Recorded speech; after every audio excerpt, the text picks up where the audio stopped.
You know what's actually going on when your boomer boss demands a completely pointless in-person meeting just to read off a piece of paper? Or when your millennial coworker practically makes a religion out of setting boundaries and quiet quits? Or when that 23-year-old Gen Z hire flat out refuses to install Slack on their personal phone? It is not entitlement. It is not a lack of hustle. It is not micromanagement. Every single one of those behaviors makes terrifyingly perfect sense once you look at what each generation was handed and exactly what was stolen from them. Here is the brutal truth nobody tells you about your burnout, your procrastination, and your chaotic work habits. Your productivity habits aren't actually yours. They are survival code. Code written by a corporate system that completely rewrote the rules of human focus every single decade, and then convinced you that the problem was your time management. Before we break down exactly why you work the way you do, you need to understand one massive shift. I call it the Great Boundary Transfer. For the last 70 years, the responsibility of separating work from life has been quietly moving in one direction, away from the physical environment, away from the corporation, and directly onto your fragile nervous system. The 5 p.m. factory whistle became an email, the office desk became a laptop in your bed, the corporate hierarchy became a 24/7 Slack channel. Each time the message was the same. This is just how we collaborate now. Adapt. And every generation did adapt. They built work habits that made perfect sense in the technological reality they were drowning in.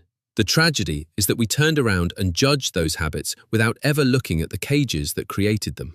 Let me show you how the system rigged your focus, generation by generation. Let's go back to the GHOST standard. The 1960s and 70s, the silent generation. You go to an office, you have a physical desk, you have a landline. When you leave the building at 5 p.m., work completely ceases to exist. It is physically impossible for your boss to hand you a spreadsheet at 9 p.m. on a Friday. The deal was simple. Give us your physical presence for 8 hours and your time is yours again. What work habits did that environment create? Extreme loyalty. A belief that physical attendance equals actual productivity. Respect for the hierarchy. Here is the secret we refuse to admit. The silent generation didn't have phenomenal work-life balance because they were disciplined. They had it because the technology enforced the boundaries for them. They existed in one of the most structurally protected cognitive environments in modern history. That assumption that if you just show up and do the right thing, the system respects your time, became the baseline every generation after them gets measured against. And it was never, ever coming back. Enter the boomers. They walked into that same post-war office, but the technology started to shift. And right when they were hitting their peak earning years, the corporation rolled out a shiny new weapon. The pager, the early cell phone, and the laptop. It was sold as freedom. You aren't tied to your desk anymore. You can work from anywhere. What it actually was the first mass transfer of cognitive load from the company to the individual. An entire generation was suddenly handed the expectation of absolute availability. Corporate raiding and restructuring swept through the 80s, meaning if you weren't always on, you were expendable. So yeah, they got obsessed with FaceTime. They sent emails at midnight. They built entire identities around being a company man, because outworking the technology was their only safety net. From the outside today, that looks like toxic workaholism. From the inside, it was one thing. If I disconnect, I drown. They weren't naturally obsessive. They were the first test subjects in a hyper-connected experiment nobody told them they were enrolled in. Then, things get darker.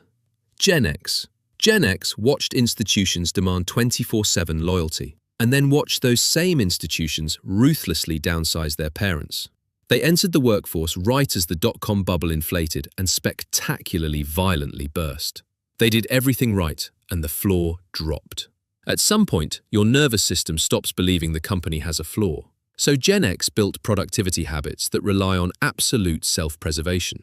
They hoard knowledge. They hate unnecessary meetings. They practically invented the side hustle before it was a hashtag, quietly building backup plans because they trust absolutely no one in a C-suite. They are deeply skeptical of team-building exercises and corporate culture. They aren't cynical lone wolves, they are defensive operators. They have been shown repeatedly that your job can evaporate overnight, no matter how many weekends you gave them. Psychologists call it self-preservation. Gen X calls it a Wednesday. Then came the generation handed the most psychologically damaging script of all, Millennials. The script Millennials were handed was a total paradox. Follow your passion, do what you love, and you'll never work a day in your life. Be a team player. What they weren't told? Smartphones were about to put their boss inside their pocket 24/7. Collaboration software, like Slack, was about to turn the workplace into an endless, unsearchable group chat. And gig economy algorithms were about to commodify every second of their waking life. The system did something genuinely brutal here. It rebranded exploitation as hustle culture. It shifted the structural failure of stagnant wages onto the individual, telling 25-year-olds that if they just optimized their morning routine and woke up at 4 a.m., they could buy a house. What habits did that build? Severe burnout as a baseline state. The sudden rise of quiet quitting, which is actually just doing the job you are paid for. Job hopping every 2 years because internal promotions are mathematically dead. When older generations say, nobody wants to work anymore, they are completely missing the psychology. If the reward for hard work is just more work, and the carrot of a stable, affordable life has been permanently moved out of reach, then disengaging isn't laziness. It is a biological imperative. It is the logical conclusion of a nervous system that is redlining on empty promises. And finally, Gen Z, born into the wreckage.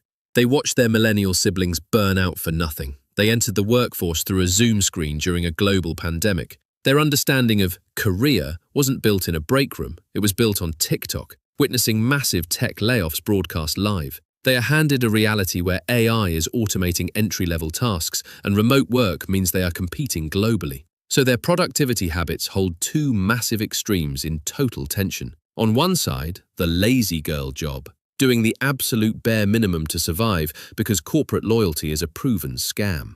On the other side, extreme digital hustling, trying to build a massive personal brand at 19 because going viral feels like the only realistic way to escape the rat race. To older managers, it looks insane. But look at the math. If a steady 5% raise won't even cover inflation, and the game is clearly rigged, why would you play carefully?